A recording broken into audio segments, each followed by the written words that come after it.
new reaction to a federal lawsuit filed by the family of an elderly man taken to the ground during a traffic stop. Might remember it happened back in October and quickly made national and international headlines.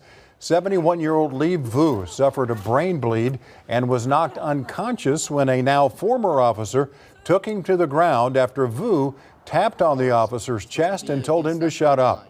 As we've told you, Vu's family intended to sue. Now that lawsuit has officially been filed against the former officer, Oklahoma City, and Oklahoma's Attorney General. News 4's John Hayes spoke with Vu's attorney today, and John, he says taxpayers need to pay attention to this case. That's right, Jolene. The lawsuit does ask for compensation, which could hurt taxpayers if the city isn't prepared for a potential loss. Meantime, Attorney General Gentner Drummond and one of the former officer's attorneys are standing by him. Your vehicle is not like that. Sit down. No. You sit down.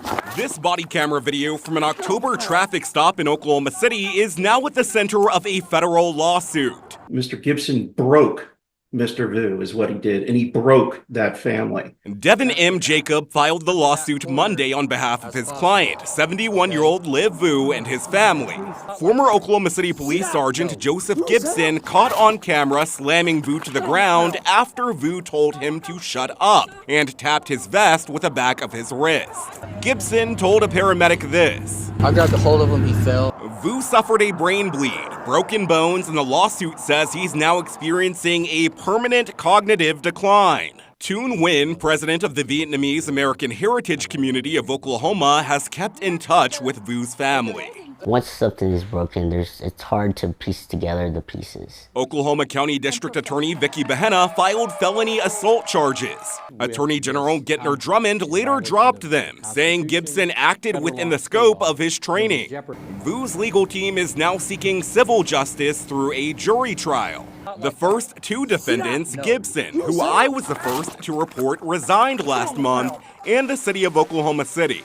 I give the city credit. They're taking steps in the right direction, but steps alone is not a solution. Drummond is the third. If he was taught to do this, essentially assault elderly persons who are not presenting as a credible threat, and Mr. Drummond's in charge of the training, then essentially Mr. Drummond is a de facto policymaker for the city and the police department on this issue. The city won't comment on pending litigation.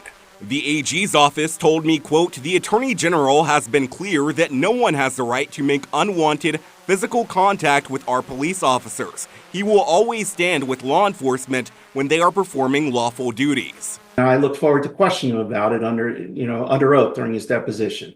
Gibson's attorney going one step further, writing, quote, this lawsuit completely distorts the facts surrounding the incident. Sergeant Gibson reacted to a confrontational and belligerent individual consistent with his training. I'm confident the federal court will validate that. They can say what they want, but the police department's own use of force experts said it's too much. The big ask here, including the jury trial, an oral and written apology, as well as monetary damages.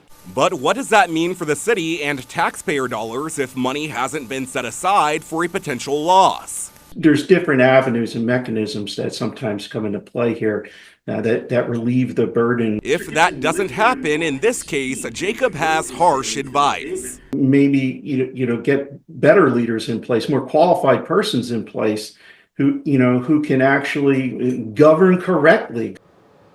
Now, no court dates have been scheduled yet. Gibson, the city, and AG will have 60 days to file their responses after they've been served or waive that serving. From there, they'll be able to file an answer to, admit or deny the allegations in the lawsuit, or even file a motion to dismiss it outright.